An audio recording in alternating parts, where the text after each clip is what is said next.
ഗോപാൽ, ഇന്നലെ കേരള സർവകലാശാല സെനറ്റ് യോഗത്തിനിടെയാണ് നാടകീയ സംഭവങ്ങളൊക്കെ അരങ്ങേറിയത്. എന്തായാലും VC വിളിച്ച യോഗത്തിൽ അപ്രതീക്ഷിതമായി മന്ത്രി ആർ ബിന്ദു എത്തിയതോടെയാണ് ഈ സംഭവങ്ങൾക്കൊക്കെ തുടക്കമായത്. ഇന്നിപ്പോൾ VC നിയമോപദേശത്തിന് തയ്യാറെടുക്കുകയാണ്. മന്ത്രി പങ്കെടുത്തതിൽ ചട്ടലംഘനമുണ്ടായോ എന്നതിലാണോ നിയമോപദേശം തേടുന്നത്?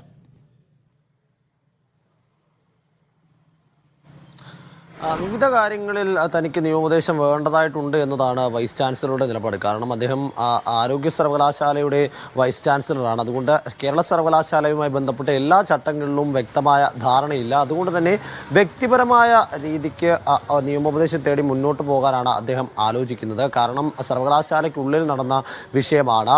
സർവകലാശാലയിൽ മറുവശത്തായി തനിക്കെതിരെ നിന്നത് മന്ത്രിയും അതിനോടൊപ്പം തന്നെ ഒരു വിഭാഗം സെനറ്റ് അംഗങ്ങളുമാണ്. അതുകൊണ്ട് തന്നെ ഈ വിഷയത്തിൽ സർവകലാശാലയുടെ ഔദ്യോഗിക തലത്തിലുള്ള നിയമോപദേശത്തിന് സാധ്യതയില്ല. അതുകൊണ്ട് സ്വന്തം നിലയ്ക്ക് ഒരു വ്യക്തിപരമായ നിയമോപദേശം തേടി മുന്നോട്ട് പോകുക എന്നതാണ് അദ്ദേഹം ഇപ്പോൾ ആലോചിക്കുന്ന കാര്യം. തൻ്റെ പ്രധാനപ്പെട്ട പരാതി ഇന്നലത്തെ യോഗത്തിൽ തന്നെ നോക്കുകുത്തിയായി നിർത്തി തന്നെ പൂർണ്ണമായും ഒറ്റപ്പെടുത്തി എന്നുള്ളതാണ്. കാരണം വൈസ് ചാൻസലർ ഈ യോഗത്തിൽ പങ്കെടുക്കുന്നതിന് അധ്യക്ഷത വഹിക്കുന്നതിന് വേണ്ടി എത്തുമ്പോൾ മാത്രമാണ് ഈ യോഗത്തിൻ്റെ ചെയർ ചെയ്യുന്നത്, അല്ലെങ്കിൽ ഈ യോഗം അധ്യക്ഷത വഹിക്കുന്നത് താനല്ല, പകരം പ്രോ ചാൻസലറായ മന്ത്രിയാണ് എന്ന കാര്യം VC അറിയുന്നത്. തുടർന്ന് എല്ലാ കാര്യങ്ങളും പൂർണ്ണമായും തൻ്റെ നിയന്ത്രണത്തിൽ നിന്നും കൈവിട്ടുപോയി. കൂടാതെ തന്നെ ഇത്തരത്തിൽ മന്ത്രി വന്നത് നിയമപരമായാണോ, മന്ത്രിക്ക് ഇത്തരത്തിൽ പങ്കെടുക്കാൻ സാധിക്കുമോ എന്നതൊക്കെയാകും പ്രധാനമായും നിയമോപദേശത്തിൽ പരിശോധിക്കുക. കൂടാതെ തന്നെ പ്രമേയം അവതരിപ്പിച്ച് സംബന്ധിച്ചും വലിയൊരു ആശയക്കുഴപ്പവും നിയമകാര്യങ്ങൾ ചില അവ്യക്തതയുമുണ്ട്. കാര്യം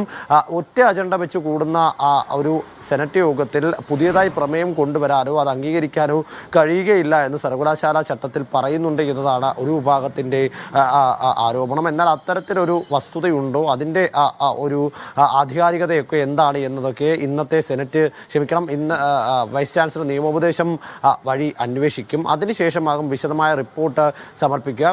റിപ്പോർട്ടിൽ വള്ളിപുള്ളി തെറ്റാതെ ഇന്നലെ നടന്ന കാര്യങ്ങളെല്ലാം തന്നെ VC ഉൾപ്പെടുത്തും. അതിൽ തനിക്കെതിരെ ഉണ്ടായതും യോഗത്തിൽ സംഭവിച്ചതുമായിട്ടുള്ള എല്ലാ കാര്യങ്ങളും വൈസ് ചാൻസലർ കൂട്ടിച്ചേർക്കും. കൂടാതെ 2 പേരുകൾ ഇന്നലത്തെ യോഗത്തിൽ ഉയർന്നു വന്നിരുന്നു.